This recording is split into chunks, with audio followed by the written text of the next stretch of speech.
এমন একটা ভয়ানক জেল যেখান থেকে আজ অবধি কেউ পালাতে পারেনি এবং এই জেলের ওয়ার্ডেন ছিল প্রচণ্ড নিষ্ঠুর প্রকৃতির।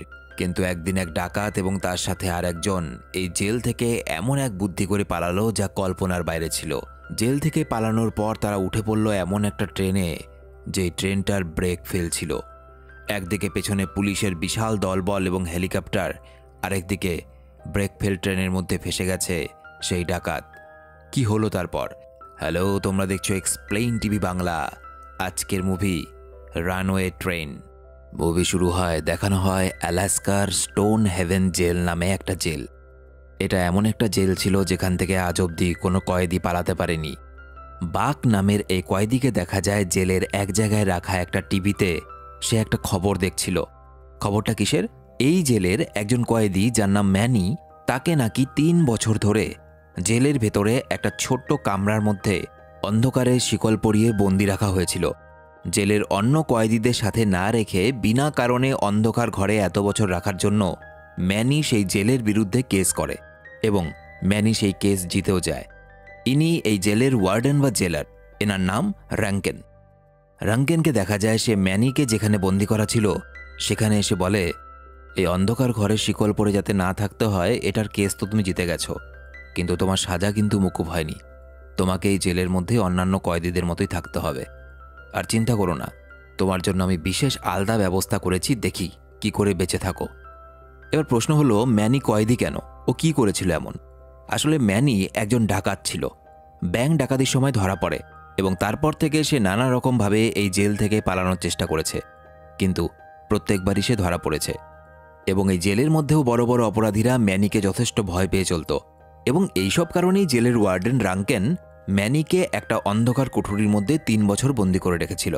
তো যাই হোক, ম্যানি যেহেতু এখন অন্ধকার কুঠুরি থেকে বাইরে চলে এসেছে, সে জেলে অন্যান্য সাধারণ কয়েদির মতোই থাকতে শুরু করে। কিন্তু তার মন থেকে এই জেল থেকে পালানোর চিন্তাভাবনা কিন্তু এখনও দূর হয়নি। ওদিকে ওয়ার্ডেন র্যাঙ্কেন কিন্তু ঠিকই বলেছিল, সে সত্যিই মানিকে মারার ব্যবস্থা করেছিল ওই জেলের ভেতরে। সব কয়েদিরা যখন এক জায়গায় ছিল তখন হঠাৎ করে দেখা যায় সেই জেলেরই একজন কয়েদি এসে 2 বার ম্যানির ওপর ছুরি চালিয়ে দেয়। ম্যানি কোনো রকমে নিজেকে সামলে সেই লোকটাকে উল্টো মেরে তার হাত থেকে ছুরিটা ফেলে দেয় এবং ওপরে দাঁড়িয়ে থাকা র্যাঙ্কেনকে লক্ষ্য করে বলতে থাকে, এর পরের বার থেকে যখন আমাকে মারার ইচ্ছে হবে, দম থাকলে আমাকে সামনে থেকে গুলি করে মারো, পেছন থেকে পোষা কুকুরগুলোকে পাঠাবে না। এদিকে দেখা যায় বাককে। এই জেলের মধ্যে ম্যানির সবথেকে কাছের 2 জন বন্ধু ছিল, একজনের নাম জোনা আর একজনের নাম বাক। বাক একটা অল্পবয়সী মেয়ের সঙ্গে সম্পর্কে জড়িয়ে পড়ে, কিন্তু তার সাথে সম্পর্কে বনিবনা না হওয়ায় মেয়েটা তাকে ভুলভাল কেস দিয়ে ফাঁসিয়ে দেয়।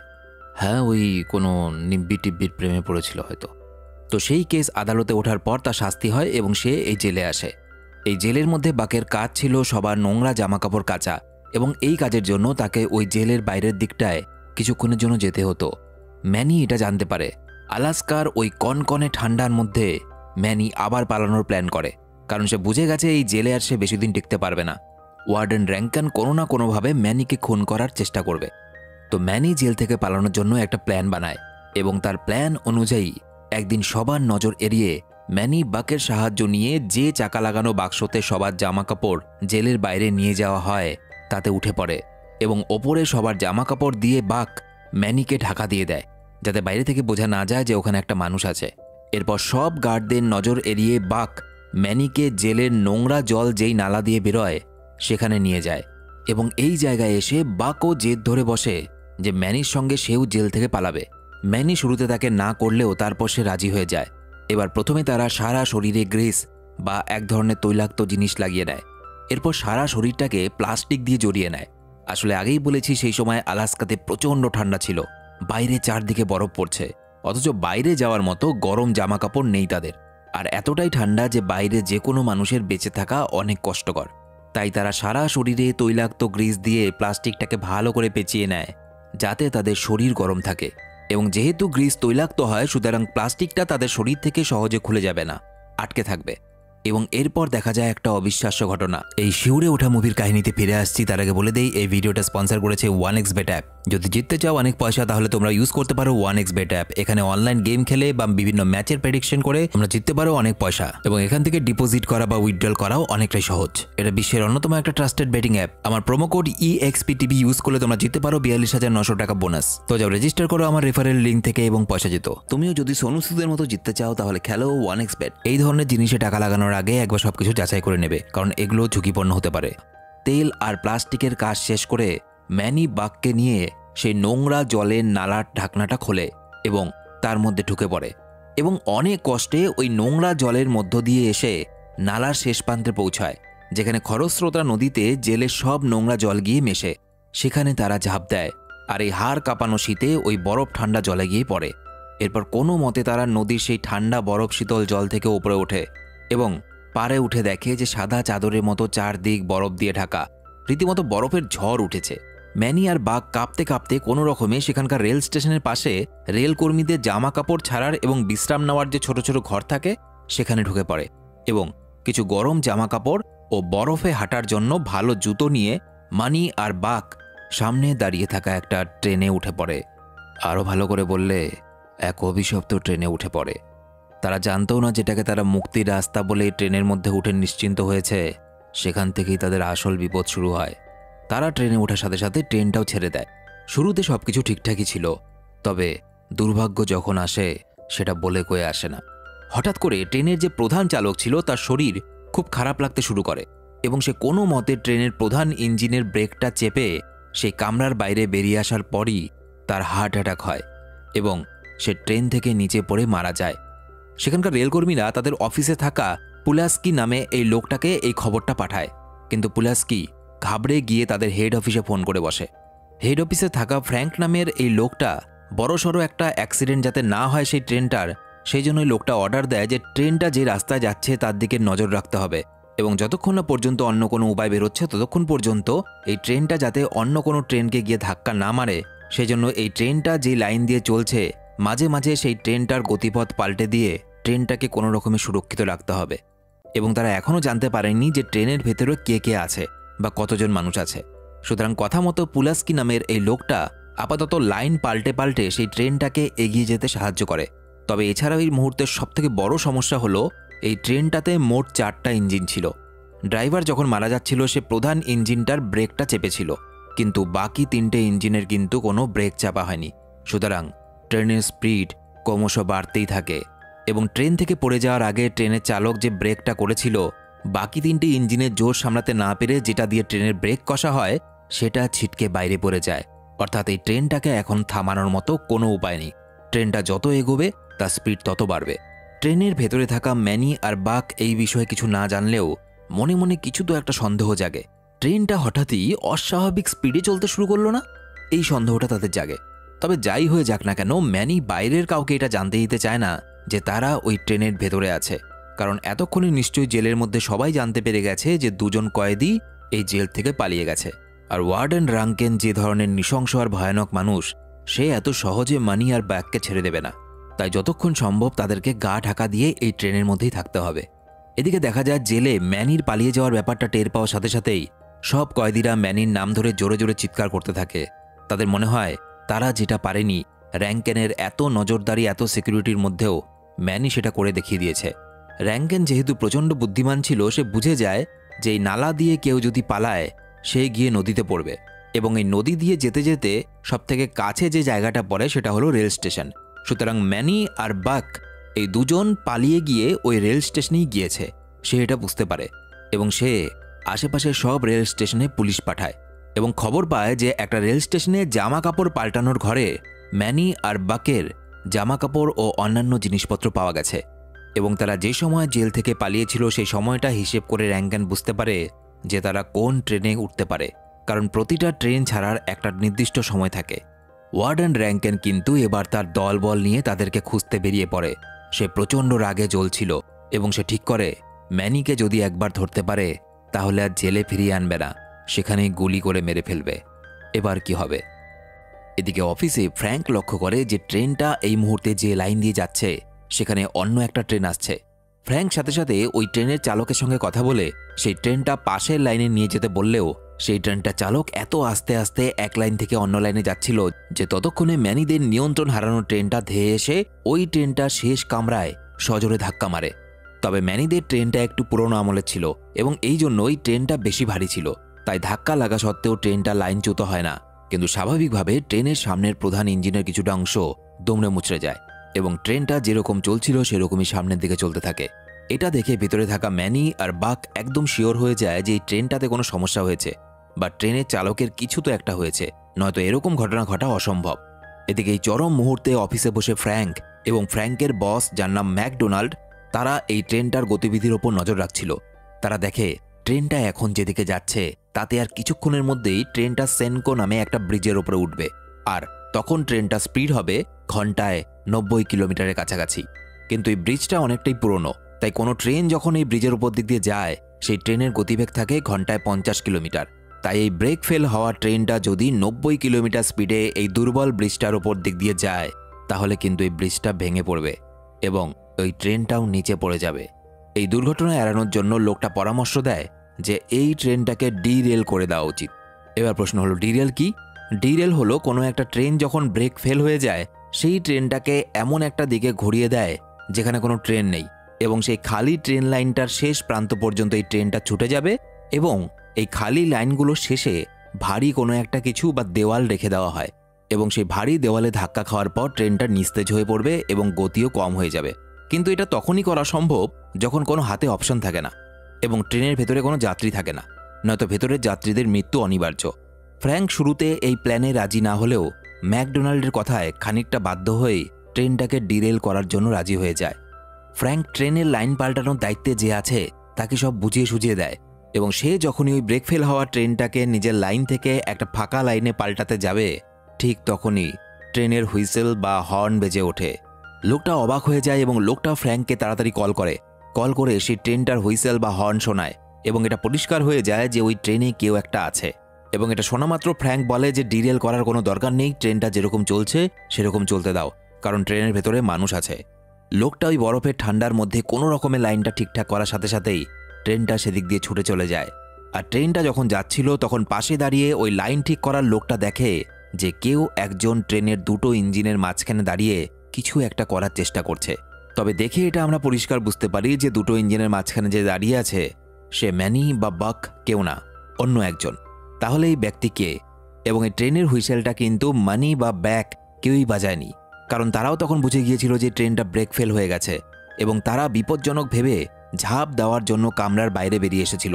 এবং ঠিক সেই সময় তারা ওই হুইসেলটার আওয়াজ শোনে এবং বুঝতে পারে তারা একা নেই এই ট্রেনে আরও কেউ আছে। তাহলে ট্রেনের হুইসেলটা কে বাজালো আর ওই লোকটাই বা কাকে দেখলো দুটো ইঞ্জিনের মাঝখানে? ট্রেনের হুইসেল শুনে ম্যানিরা আবার তাদের কামরায় ফিরে আসে এবং তখনই তারা দেখে একজন রীতিমতো ঝুলে হামাগুড়ি দিয়ে সামনের কামরা থেকে পেছনের কামরায় আসার চেষ্টা করছে। সে এসে ম্যানিদের কামরার দরজাটা খুলতেই বাক তাকে এক টানে ভেতরে আনে এবং দেখে সে একটা মেয়ে। মেয়েটার নাম ছিল সারা। আসলে এই মেয়েটা ট্রেনের চালকের হেল্পার হিসাবে কাজ করত। আজকে যখন চালকের হার্ট অ্যাটাক হয় তখন কাজের চাপে ক্লান্ত হওয়ায় সারা একটু ঘুমিয়ে নিচ্ছিল, তাই চালক যখন অসুস্থ হয়ে পড়ে সে বুঝতে পারেনি এবং ট্রেনটা যে ব্রেক ফেল হয়ে গেছে সেটাও সে জানতে পারেনি। এই ট্রেনটা যখন ওই অন্য ট্রেনটাকে ধাক্কা মেরেছিল তখন তার ঘুম ভেঙে যায় এবং বুঝতে পারে ট্রেনে আর কোনো চালক নেই আর ট্রেনটা নিয়ন্ত্রণ হারিয়ে অত্যন্ত স্পিডে ছুটে চলছে। তবে সারা ট্রেন চালাতে পারে না, কিন্তু এতটুকু জানে এই ট্রেন যেহেতু সাধারণ ট্রেনের থেকে একটু আলাদা তাই প্রধান ইঞ্জিন বন্ধ করা না অবধি এই ট্রেন থামবে না। কিন্তু প্রধান ইঞ্জিনের রুমে যাওয়ার জন্য যে দরজা সেটা ওই অ্যাক্সিডেন্টের কারণে জ্যাম হয়ে টাইট হয়ে আটকে গেছে এবং এই জন্য সারা ট্রেনের হুইসেলটা বাজিয়েছিল, কারণ সে জানতো যে হয়তো রেলের অফিসাররা এই রেলের মধ্যে কেউ নেই ভেবে রেলটাকে ডিরেল করে দেবে এবং তাতে সে মারা যেতে পারে এবং এই জন্যই সে হুইসেল বাজিয়ে এটা জানিয়েছিল যে ট্রেনের ভেতরে এখনও কোনো লোক জীবিত আছে। ম্যানি আর বাকের মাথা কাজ করা বন্ধ করে দেয়। বেছে বেছে তারা পালানোর জন্য এমন একটা ট্রেনেই উঠল যেই ট্রেন ব্রেক ফেল হয়ে গেছে। তবে ম্যানি এতটুকু জানে যে যাই হয়ে যাক না কেন, যদি তারা ট্রেন থামিয়েও দেয় এবং জেলার রাঙ্কেনকে যদি খবরও দিয়ে দেয় তবুও আমি জীবিত অবস্থায় ধরা দেব না। দেখতে দেখতে সেই ব্রিজটা চলে আসে যার নাম সেনেকা ব্রিজ এবং এই দুর্বল ব্রিজের উপর দিক দিয়ে ট্রেনটা 90 কিলোমিটার প্রতি ঘন্টাতেই যাবে, কিন্তু ব্রিজটা তো ভেঙে পড়বে। এই কারণে সেখানে আপৎকালীন টিম পাঠিয়ে দেওয়া হয়। ট্রেনটা এখন মাত্র 25 মিনিট দূরে সেই ব্রিজটা থেকে। ম্যানি আর বাক প্ল্যান করতে থাকে যে তারা এই ট্রেনটা থেকে ঝাঁপ দেবে। সারা তাদেরকে অনেক বারণ করে বুঝিয়ে বলে যে আপনারা যদি এখন এই ট্রেন থেকে ঝাঁপ দেন তাহলে পরে কিন্তু সেটা আত্মহত্যা ছাড়া আর কিছুই হবে না, কারণ ট্রেনের গতি এখন প্রায় 70 ছাড়িয়ে গেছে। তার চেয়ে আমার কথা শুনুন, আমি জানি কি করে ট্রেনের স্পিড কমানো যায়। আমরা যদি প্রধান ইঞ্জিন বাদে বাকি ইঞ্জিনগুলোর ইলেকট্রিক তারগুলো ছিন্ন করে দিতে পারি তাহলে একটু একটু করে ট্রেনের স্পিড কমতে শুরু করবে। এটা শুনে ম্যানি, বাক আর সারা সেই কামরা থেকে বেরিয়ে ওই ইলেকট্রিক তারগুলোকে বিচ্ছিন্ন করার চেষ্টা করতে থাকে। একই বাইরে আরও ঠান্ডা পড়েছে এবং তার মধ্যে অত স্পিডে ছুটে চলছে ট্রেনটা, তাদের পক্ষে দাঁড়িয়ে থাকাটাও যেন অসম্ভব মনে হচ্ছিল। এবং একসময় টাল সামলাতে না পেরে সারা দুটো ইঞ্জিনের মাঝখানে পড়ে যায়। তবে ম্যানি তাকে বাঁচিয়ে নেয় অনেক কষ্টে, অনেক চেষ্টা করে, এবং একসময় ইঞ্জিনের ইলেকট্রিক তারগুলো তারা বিচ্ছিন্ন করে দেয়।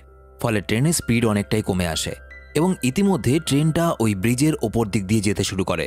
ব্রিজের বিভিন্ন অংশ খুলে খুলে পড়তে থাকলেও একেবারে ভেঙে পড়ে না, কারণ ট্রেনের স্পিড তখন অনেকটাই কম হয়ে গেছে। কিন্তু ব্রিজের নিচে থাকা আপৎকালীন টিম থেকে যেই লোকেরা গিয়েছিল তারা সারার সাথে ম্যানি আর বাককেও দেখে নেয় আর হেড অফিসে খবর দিয়ে দেয় যে ট্রেনে একজন নয়, ট্রেনে 3 জন মানুষ আছে। এবং দেখা যায় ততক্ষণে রেলের হেড অফিসে র্যাঙ্কেন তার দলবল নিয়ে পৌঁছে যায় এবং তার কানেও খবরটা যায়। আর সে হেলিকপ্টারে করে ওই ট্রেনটার উদ্দেশ্যে রওনা দেয়।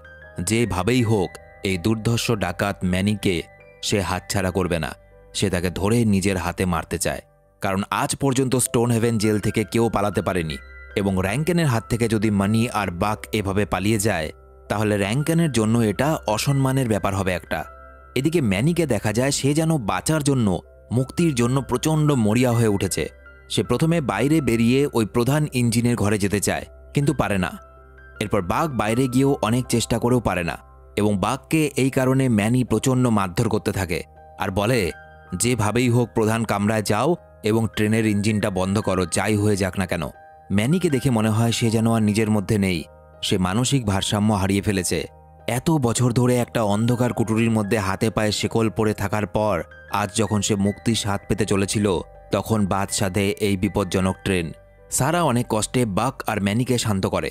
ম্যানি কেমন যেন শান্ত হয়ে যায়, সে যেন এই সব কিছুকে মেনে নিয়েছে এবং সে বুঝে গেছে তার এখানেই শেষ। হয় র্যাঙ্কানের হাতে ধরা পড়বে এই ট্রেন থামলে, অথবা এই ট্রেনের সাথে মৃত্যুবরণ করতে হবে। হাতে আর তাদের কিছুই করার নেই। নিজেকে খুবই অসহায় মনে হচ্ছিল তাদের সবার। দেখা যায় হেলিকপ্টার নিয়ে র্যাঙ্কান ম্যানিকে ধরার জন্য একদম তাদের ট্রেনের ওপরে এসে পৌঁছায় এবং সে তার একজন পুলিশকে ট্রেনে ঢোকার জন্য এই ধরনের ঝুলন্ত সিঁড়ি দিয়ে নিচে পাঠালেও ট্রেনের কাছাকাছি এসে এই ঘটনা ঘটে এবং ইঞ্জিনের সামনে কাচের ওপর পড়ে সে তৎক্ষণাৎ মারা যায়। এটা দেখে র্যাঙ্কেন আরও ক্ষেপে গিয়ে নিজেই সেই ঝুলন্ত সিঁড়ি বেয়ে নিচে নেমে আসতে শুরু করে। এদিকে রেলের অফিসাররা দেখে যে এই ট্রেনটা যে লাইন দিয়ে চলছে সেটা সোজা গিয়ে একটা রাসায়নিক বা কেমিক্যাল কারখানায় ধাক্কা মারবে এবং এর ফলে ওই রাসায়নিক কারখানার বিষাক্ত রাসায়নিক মুহূর্তের মধ্যে বাতাসে ছড়িয়ে যাবে, যার ফলে প্রচুর মানুষের প্রাণহানি ঘটতে পারে। সুতরাং এই ট্রেনটাকে ডিরেল করা ছাড়া আর কোনো উপায় নেই। ফ্র্যাঙ্ক নিজেই ট্রেনটাকে ডিরেল করার অর্ডারও দিয়ে দেয়, কারণ ট্রেনটাকে যদি ডিরেলও করে দেওয়া হয় তাও ট্রেনটা গিয়ে সজোরে কোথাও একটা ধাক্কা মারবে, আর যদি নাও করা হয় ট্রেনটা যেভাবে চলছে যে কোনো মুহূর্তে একটা দুর্ঘটনা ঘটে যেতে পারে এবং তারা মারা যেতে পারে। কিন্তু ম্যানির মানসিক শক্তি প্রচণ্ড ছিল। সে দ্বিতীয় কামরা থেকে প্রধান কামরায় যাওয়ার জন্য এবার বাইরে বেরিয়ে ঝাঁপ দেয় এবং দুটো ইঞ্জিনের মাঝখানে যে জায়গাটা আছে যেখানে প্রচুর তার আর লোহার পাইপ দিয়ে দুটো ইঞ্জিনকে জোড়া লাগানো থাকে সেটার মাঝখানে পড়ে যায় এবং সেখান থেকে উঠে আসতে গিয়ে দুটো লোহার পাইপের মাঝে পড়ে ম্যানির বাঁ হাতের আঙ্গুলগুলো বাদ চলে যায়। সে অসহ্য যন্ত্রণা সহ্য করেও ম্যানি উঠে এসে শেষ পর্যন্ত ওই প্রধান কামরায় এসে ঢোকে এবং ওপর থেকে এটা দেখে র্যাঙ্কেনও ওই ঝুলন্ত সিঁড়ি বেয়ে প্রধান কামরার ওপরে এসেই নামে। তবে সে ভেতরে ঢোকার আগেই ম্যানি প্রস্তুত হয়ে যায় আর র্যাঙ্কেন ওই প্রধান ইঞ্জিনের দরজা খোলার সাথে সাথেই ম্যানি তাকে মেরে তার হাত থেকে বন্দুকটা ফেলে দিয়ে তার দুটো হাতে হাতকড়া পরিয়ে একটা রডের সাথে আটকে দেয়। একেই বলে শিকারি শিকার করতে গিয়ে নিজেরই শিকার হয়ে গেছে। র্যাঙ্কেন আর নড়াচড়া করার কোনো ক্ষমতা থাকে না। র্যাঙ্কেন এবার রীতিমতো তার কাছে অনুরোধ করে। সে বলে ওই প্রধান ইঞ্জিনের সুইচটা বন্ধ করে দাও, কিন্তু ম্যানি জানিয়ে দেয় আমি ঠিক করেই নিয়েছি, নিজেকে এবার মুক্ত করেই ছাড়ব। তবে পেছনের কামরাগুলোকে ম্যানি ইঞ্জিনের থেকে আলাদা করে দেয়, কারণ সে চায় না যে তার জন্য বাক আর সারার প্রাণ যাক। শুরু থেকেই এই লড়াইটা ম্যানি আর র্যাঙ্কেনের মধ্যে ছিল, তাই এই লড়াইয়ের শেষটাও তাদেরকে দিয়েই হোক। এরপর মুভি শেষে দেখা যায় যে ম্যানি বুক চিতিয়ে ট্রেনের ওপরে উঠে দাঁড়িয়ে পড়ে, আর ওই একটা মাত্র প্রধান ইঞ্জিন ছুটে চলে শূন্যের দিকে। মারা যায় র্যাঙ্কেন আর ম্যানি, এবং মুভিটা এখানেই শেষ হয়ে যায়। একদিক থেকে দেখতে গেলে মুভির এন্ডিংটা বা মুভির শেষটা যদি ম্যানির মৃত্যু না দেখিয়ে ম্যানিকে জীবিত রাখা হতো তাহলে হয়তো ভালোই হতো, কিন্তু আরেক দিক থেকে দেখতে গেলে ম্যানি কিন্তু কোনো নির্দোষ মানুষ ছিল না। ম্যানি একজন দুর্ধর্ষ ডাকাত ছিল, এবং র্যাঙ্কেনও অমানুষ এবং নৃশংস টাইপের মানুষ ছিল। সে সেই সব বন্দীদের যারা কিনা অলরেডি কোনো দোষের জন্য সাজাপ্রাপ্ত হয়ে সেই জেলে এসেছে, তারা তাদের সাজা কাটছে, সেসব মানুষদের ওপরেও নৃশংসভাবে নির্যাতন করত, যেমন ম্যানির ওপরে করেছিল। তো এইভাবে ম্যানি আর র্যাঙ্কেন মারা গেলেও নির্দোষ অপরাধী যে কিনা বিনা দোষে জেল খাটছিল বাক এবং নির্দোষ সারা, তারা বেঁচে যায়। তো ভিডিও কেমন লাগলো অবশ্যই কমেন্টে লিখে জানাবে, আর তোমরা আমার সাথে সরাসরি কথা বলতে পারো ফেসবুক, ইনস্টাগ্রামে। লিঙ্ক ভিডিওর নিচে ডেসক্রিপশনে দেওয়া হলো। দেখা হচ্ছে পরের ভিডিওতে। বাই। ভাগ্যিস আমার কোনো নিব্বি গার্লফ্রেন্ড নেই, বেঁচে গেছি।